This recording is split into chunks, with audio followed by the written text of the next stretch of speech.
Hello friends, welcome to my channel.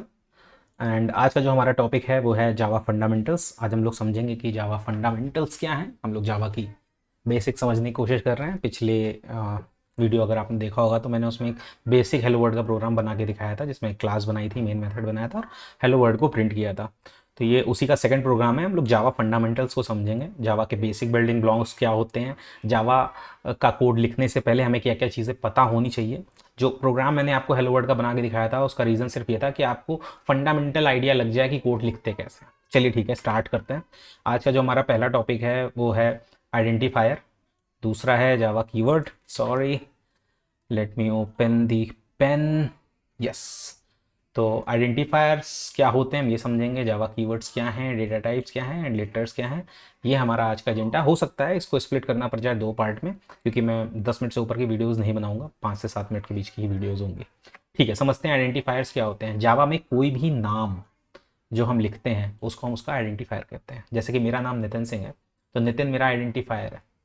अगर आपको किसी के बारे में बताना है, मान लीजिए मेरे इस ट्यूटोरियल के बारे में बताना है, तो आपको क्या बताओगे? नितिन सिंह नाम का एक चैनल है, उसके चैनल में ये वीडियोस मुझे पसंद आया या ना पसंद आया। तो इससे आप क्या, मेरी आइडेंटिटी कैसे आप बता रहे हो? मेरे नाम यूज करके बता रहे हो। ठीक है, ठीक ऐसे ही क्या होगा कि हमारी जो जावा का वर्ल्ड है उसमें क्लास के भी नाम होते हैं, मेथड्स के भी नाम होते हैं, वेरिएबल्स के नाम क्या होते हैं। अब वन लाइनर बताता हूँ। जावा में सारी चीजें क्लास के अंदर लिखी जाती हैं। एक क्लास क्या होती है? क्लास के अंदर मेथड्स और वेरिएबल्स होते हैं केवल। मेथड्स को हम लोग बोलते हैं बिहेवियर और वेरिएबल्स को बोलते हैं हम लोग स्टेट्स। तो स्टेट्स और वेरिएबल्स से मिलकर के हमारी क्लास बनी होती है। इन शॉर्ट, अभी इसको इतना डिटेल में समझने की जरूरत नहीं है। मेथड्स नेम्स क्या होते हैं? जितना भी रीयूजेबल कोड होता है उसको हम क्या करते हैं, मेथड्स में डाल सकें, ताकि हम उसे एक सिंगल लाइन पे कॉल करें और बार बार यूज कर सकें। वेरिएबल्स क्या होते हैं? वेरिएबल्स वो होते हैं जिनकी वैल्यू वेरी करती है। मतलब 10, आप चाहते हो कि एक मैं वेरिएबल डिक्लेयर करूं काउंट नाम का, उसकी वैल्यू इंक्रीज होती जाए समय के साथ साथ। तो क्या हो रहा है, उसकी वैल्यू वेरिएबल हो रही है। अगर आपने मैथमेटिक्स पढ़ी है तो आप जानते होंगे हमेशा एक्स की वैल्यू होती है। जब क्वाड्रेटिक इक्वेशन सॉल्व करते थे या हम लोग बीज गणित जब पढ़ा करते थे तो उसमें क्या होता था, एक्स होता था, उसकी डिफरेंट डिफरेंट वैल्यूज हो सकती थी इक्वेजन के अकॉर्डिंग। क्वाड्रेटिक इक्वेजन में जैसे कि 2 हो सकती हैं, क्यूबिक में 3 वैल्यू हो सकती हैं। ठीक वैसे ही तो वेरिएबल्स का और मेथड्स का पूरा खेल है, सब क्लास के अंदर बाइंड होता है और उसके बाद हम लोग उनके ऑब्जेक्ट्स बना करके कोड को रन करते हैं। यही कहानी है पूरी जावा में, बिल्कुल सिंपल शब्दों में। ठीक है, तो बस एक लाइन आप याद कर लीजिए, आइडेंटिफायर उसको कहते हैं। अगर आपसे कभी कहीं पूछा जाता है या वैसे पेपर वेपर में आता है तो आप ऐसे समझ सकते हो कि हर एक नाम को हम आइडेंटिफायर करते हैं। किसी भी एक ऐसे नाम जिससे किसी क्लास का नाम या मेथड या वेरिएबल को आइडेंटिफाई किया जा सके, हम उसे आइडेंटिफायर कहते हैं। ठीक है, अब क्या होता है भाई, आइडेंटिफायर है तो उसको डिक्लेयर करने के कुछ रूल्स भी होंगे। जैसे कि मेरा नाम नितिन सिंह है, मैं ठाकुर बैकग्राउंड से आता हूँ तो मेरा नाम सिंह है। अगर कोई मुस्लिम फैमिली से बैकग्राउंड से आता है तो उसका नाम खान या पठान होगा। अगर कोई किसी ब्राह्मण फैमिली से आता है तो उसका नाम तिवारी या द्विवेदी या मिश्रा होगा। तो क्या है, सबके अपने सर्टेन रूल्स हैं हर कम्युनिटी के, तो उनके अकॉर्डिंग उनके नाम या आइडेंटिफायर्स रखे जाते हैं। तो ठीक है, से जावा के भी हैं भाई। तो जावा ने अपने आइडेंटिफायर्स लिख रखे हैं कि भैया ये रूल्स हैं हमारे आइडेंटिफायर डिक्लेयर करने पे, इनको आप फॉलो करिए। रूल बहुत सिंपल है, आप पहली लाइन को पढ़िए, आपको समझ में आ जाएगा। मैं बात कर रहा हूं कि आपका नाम कोई भी लेटर्स से मिलकर बना हो सकता है। उसके अंदर आप लोग डिजिट्स भी, कोई भी डिजिट यूज कर सकते हैं और स्पेशल कैरेक्टर आप 2 यूज कर सकते हैं, एक है अंडरस्कोर और एक है डॉलर साइन। बस आपको ध्यान क्या रखना है कि जो फर्स्ट कैरेक्टर है वो डिजिट नहीं होना चाहिए। यानी आपका जो नाम है वो हमेशा किसी लेटर, स्मॉल लेटर या कैपिटल लेटर या अंडरस्कोर या डॉलर से ही स्टार्ट होना चाहिए। बाद में आप कुछ भी लिखो, इन दोनों के अलावा आप कोई स्पेशल कैरेक्टर नहीं यूज कर सकते हो। और जावा केस सेंसिटिव है, जैसा कि यहाँ पर पे लिखा हुआ है, अगर आप इसको समझोगे, variable names are sensitive. Java case sensitive language है, तो यहाँ पर पे कैपिटल है और स्मॉल है, दो अलग अलग बातें हैं। ठीक है, तीसरी बात समझते हैं, blank space can not be used in the variable name. मतलब ब्लैंक स्पेस नहीं यूज कर सकते हैं, पूरा एक नाम होना चाहिए। यानी ये एक वेरिएबल नेम होगा, अगर आप इसको एज अ वेरिएबल नेम करोगे तो ये नहीं होगा। ये सब अभी मैं आपको कोड में लिख के दिखाऊंगा। Java keyword can not be used as a variable, ये एक इंपॉर्टेंट लाइन है। जब हम जावा कीवर्ड्स देखेंगे, कुछ क्या है कीवर्ड्स जो है वो जावा ने रिजर्व कर लिए हैं। जैसे कि मान लीजिए मैंने टीम बनाई रही है, या जैसे रूल्स होते हैं कि भाई, जैसे कई सारी कंट्रीज में रूल है कि तुम अपना नाम हिटलर नहीं रख सकते। क्यों भाई? हिटलर ने बहुत अत्याचार किया था हमारे ऊपर, इसलिए नाम हिटलर नहीं हो सकता। आप उसकी फोटो नहीं लगाओगे या नाम नहीं रखोगे। ठीक है, ऐसे ही जावा ने क्या किया, कुछ चीजें रिजर्व कर दी हैं कि भैया ऐसा नहीं हो सकता, ये नाम आपको नहीं यूज करने हैं। हालांकि प्री डिफाइंड क्लासेस जो अवेलेबल हैं जावा में, आप उस नाम की क्लासेस बना सकते हो, जैसे कि लिस्ट या लिंक लिस्ट नाम की, लिस्ट नाम का इंटरफेस है, लिंक लिस्ट नाम की क्लास है, वो आप क्लासेस बना सकते हो, उसमें कोई रोक नहीं है।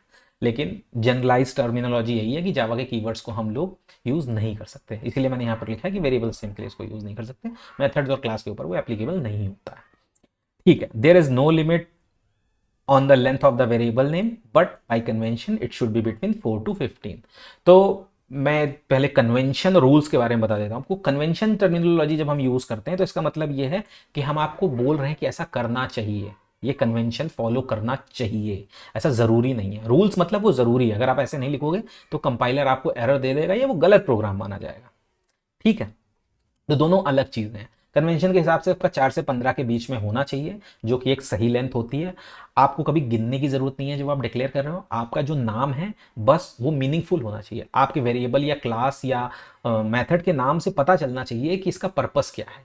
अगर आप 2 डिजिट को जोड़ रहे, या मान लीजिए आप एक मेथड बनाते हो ऐड का, जिसके अंदर आप 2 आर्ग्यूमेंट पास करोगे और रिटर्न में आपको उनका सम मिल जाएगा। जैसे मैंने एक फंक्शन बना दिया कि उसके अंदर क्या, कैलकुलेटर टाइप का कुछ बना दिया जो केवल जोड़ सकता है, तो आप क्या दोगे, आप उसको 2 वैल्यूज दोगे, 1 और 2, वो आपको रिटर्न क्या करेगा, 3। तो उसका नाम क्या होना चाहिए, ऐड होना चाहिए या एडिशन होना चाहिए या सम होना चाहिए, ऐसे करके कुछ नाम होना चाहिए जिससे पता चले कि मेथड कर क्या रहा है। ऐसे ही अगर मैं क्लास लिखूंगा उसके अंदर खूब सारे इन्हीं से जोड़ना, घटाना, भाग देना या गुणा से रिलेटेड काम करूंगा, तो मैं उसका नाम कैलकुलेटर रख दूंगा, है ना। तो ये मीनिंगफुल नेम होने चाहिए। कभी भी A B C C1 M1 ऐसे नाम मत यूज करिए। जब हम लोग स्टार्ट करते हैं डेवलपमेंट करना तो हम लोग ऐसा बहुत करते हैं, लेकिन ऐसा करना ठीक नहीं है। तो अभी से आदत डालिए और मीनिंगफुल नेम डिक्लेयर करिए। चलिए चौथी चीज समझ लेते हैं, variable name always should exist on the left side. ठीक है, ये तो उसमें कुछ बताने की जरूरत नहीं है। जैसे कि हम लोग बीजगणित में डिक्लेयर करते थे कि अगर x इज इक्वल टू 10 लिखा है तो x की वैल्यू 10 है, या x 10 के बराबर है, जैसे हम लोग मैथ्स में समझते हैं। चलिए देर ना करते हुए मैं आईडी खोल लेता हूँ। सबसे पहले देखिए आप, मैंने अपनी क्लास का नाम जो है सारी कंसिस्टेंसी लगा दी है, इसके अंदर डॉलर भी घुसा दिया है, अंडरस्कोर 1 2 सब घुसेड़ दिया है। अब ऐसे ही मैं एक वेरिएबल बना के आपको दिखाता हूँ सबसे पहले कि क्या वैलिड है और क्या नहीं वैलिड है। जैसे कि ABC इज इक्वल टू 10 करूंगा, ये एकदम वैलिड है, कोई दिक्कत नहीं है। इसको मैं यहाँ पर प्रिंट कर दूंगा और अगर आपको चला के दिखाऊंगा तो ये चल जाएगा, इसमें मतलब कोई दिक्कत नहीं होगी आपको। लेकिन अगर इसकी जगह मैं क्या करूं, मान लीजिए मैं इसमें कोई ऐसा स्पेशल कैरेक्टर लगा दूं जो वैलिडेट नहीं, जैसे कि मैं हैश लगा दूं, तो देखिए आपको यहाँ पे एरर देने लग जाएगा कि भैया नहीं, ये नहीं हो पाएगा। ठीक है, ऐसे ही अगर मैं इसके आगे अंडरस्कोर लगा दूं तब इसको कोई प्रॉब्लम नहीं है, तब ये कहेगा कि हाँ ठीक है, हमारा सब ठीक है, हम चलेंगे, कोई दिक्कत नहीं है। ये एरर आपको इसलिए दे रहा है क्योंकि नाम चेंज हो गया है। ठीक है, अब मान लीजिए मैं इसके आगे 1 लिख देता हूं, जैसा कि हमने दूसरी कंडीशन में लिखा था, तो ये भी एप्लीकेबल नहीं है। अब मान लीजिए मैं इसके आगे 1 लिख देता हूं, तो क्या एप्लीकेबल है, जी हाँ ये एप्लीकेबल है, आप डिक्लेयर कर सकते हो ऐसे। ठीक है, मैं यहाँ पर इसको अगर रीनेम कर दूँ ABC1 नाम से, कोई दिक्कत नहीं है। ये बिल्ड का बटन होता है, इसको दबाऊंगा तो मेरा कोड यहाँ से देखो बिल्ड होने लग जाएगा। और एक बार मेरा कोड बिल्ड हो जाएगा तो मैं रन कर सकता हूँ। मैं डायरेक्ट रन करूंगा तो भी वो पहले बिल्ड करेगा और फिर उसके बाद रन करूंगा। आईडी की चीज़ें मैं आपको पैरेलल में बताता रहूंगा ताकि आप लोग को आइडिया हो जाएगी आईडी पे डेवलपमेंट करते कैसे हैं। ठीक है, तो एक चीज़ और, जैसे कि ABC1 ABC अगर मैं ऐसे लिख दूंगा तो ये वेरिएबल यहाँ पर भी देखो कंपाइलेशन एरर देने लग जाएगा कि भैया ये नहीं हो सकता, आप स्पेस नहीं दे सकते। अगर आपको करना है तो आप अंडरस्कोर दे दो, तब ये समझ जाएगा कि हाँ अंडरस्कोर ये ठीक चीज़ है। ये देखो इसने ले लिया यहाँ पर। ठीक है, मैं इसको ऐसे कर देता हूँ और फिर वापस से इसको बिल्ड करता हूँ। जैसे ही मैं बिल्ड दबाऊंगा आप देखो यहाँ पर बिल्ड का आ जाएगा और ये बिल्ड करने लग जाएगा। ठीक है, चलिए अगले नेक्स्ट में हम लोग डेटा टाइप्स वगैरह को समझेंगे। मुझे लगता है कि ये सफिशिएंट हो गया है, 10 मिनट से ज़्यादा का मैं वीडियो नहीं बनाऊंगा, जैसा कि मैंने आपको बताया था बोरिंग हो जाता है। मैं इसको रन करके एक बार आपको ज़रूर दिखा देता हूँ कि हाँ मैंने जो कोड लिखा है वो रन करेगा, कोई दिक्कत नहीं है इसको रन करने में। ठीक है, मेरा कोड रन कर गया है और जो भी मैंने वैल्यू यहाँ पर पे असाइन करी थी वो यहाँ पर पे हेलो वर्ल्ड के साथ प्रिंट हो गई है। चलिए आज के लेक्चर में इतना ही, बहुत बहुत धन्यवाद।